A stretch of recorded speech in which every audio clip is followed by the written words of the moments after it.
You can't be everything to everybody. Have you heard that one before?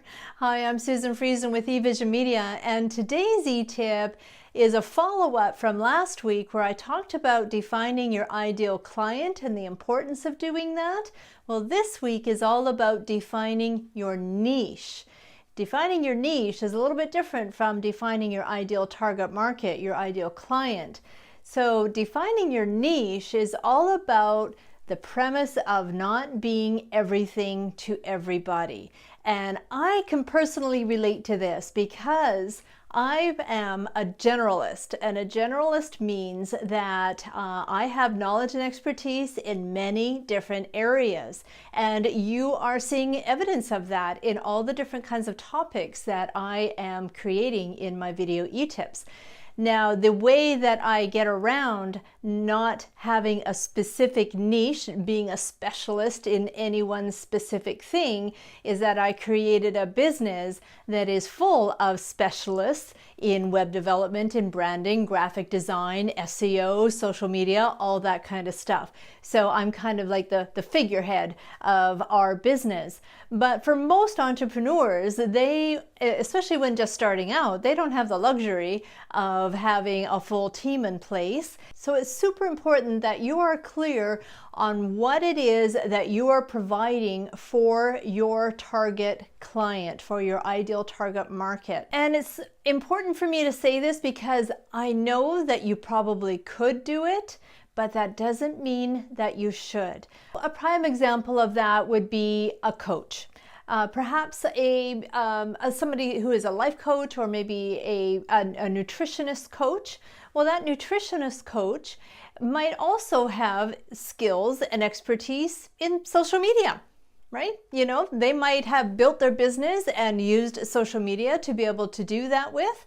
And so all of a sudden their clients are saying, hey, how are you doing so good on social media? And the life coach is going, well, actually, how about if I start teaching you what I do on social media so that you too can grow your business?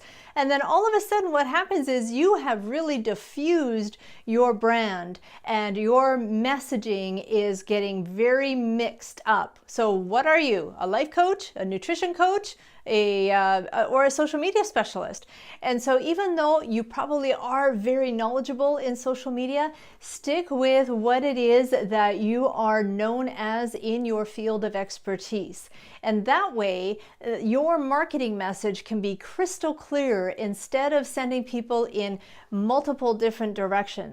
Now, going back to me as an example, our niche is still defined as creating an overall experience for our ideal clients who are small business owners and entrepreneurs, where we can kind of provide everything under one umbrella, from their branding through the website to the online marketing, SEO, and ongoing support. So it's really still a niche specific for that particular group of people. But if all of a sudden I jumped in and I said, hey, I know all about the travel industry and I can help you become, get you to your destination at a cheap rate. So it's like way out of left field. I personally may be a travel expert. I'm not, by the way, but if I was, and I could certainly share a lot of knowledge and expertise in that arena. But my ideal market is looking at me for website and online marketing stuff, not for travel stuff.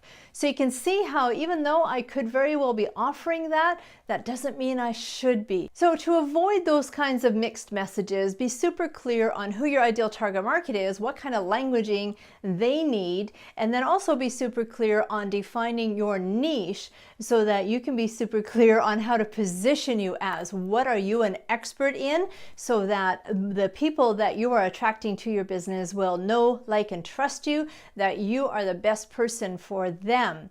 And that also helps you with all of your marketing efforts. You know, instead of walking into a crowded room full of people and just tossing your business cards up in the air and hoping something sticks and hoping somebody will pick up your card, then the better version of that is for you to go and walk in and directly speak to the people who you know is going to resonate the most with you, and your chances of converting those people into being a paying client are far superior than you just wasting your time and money by tossing cards up in the air. And that way your marketing message ends up becoming much more personalized and specific for what your knowledge and expertise is in that one niche, and also for the people that you want to serve best.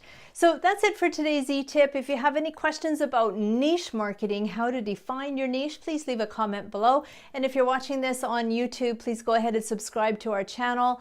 And do watch the other video that I just did on defining your ideal client, in case you never saw that. It's showing up here on the screen right now. And also sign up for my newsletter. Once a week, we send out a newsletter full of tips and strategies and articles specific for entrepreneurs and business owners, helping them succeed online and get their business to that next level of success. So that's it for today. We'll talk to you later. Bye now.